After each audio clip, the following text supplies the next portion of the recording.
तुम्हाला काही आठवत नाही हे पाणी कुठे? आमची तर एवढी थंडीगार करून राहिलं पाणी, कारण आम्ही भाऊ शेत पेरणारे, शेती पेरतो. आमचं सोयाबीन तो खंबा कसा उभा राहते वांजोटा, त्याला काही घेणदेण नसते, तसं सोयाबीन उभा आहे पण शेंगा काहीच नाही. कोम आली कोम, सोयाबीनली कोम,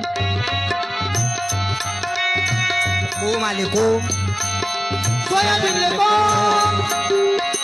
पराठीच्या बोंड्या जळल्या, शेतकऱ्याची बोंब बोंब बोंब. कोम आली कोम, सोयाबीनले कोम, कोम आली कोम, सोयाबीनले कोम.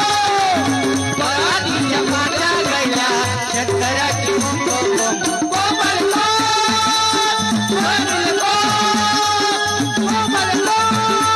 म्हणून माझी विनंती राहील सरकारला, सरकार मायबाप आम्हा शेतकऱ्याचा विचार करा. रात्रंदिवस काबाड कष्ट करणारा शेतकरी विचारा,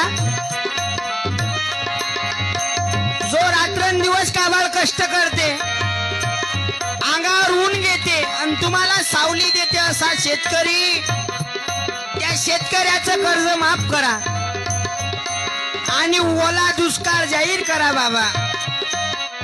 अरे कर्ज काढते शेत पिकवते तो शेतकरी.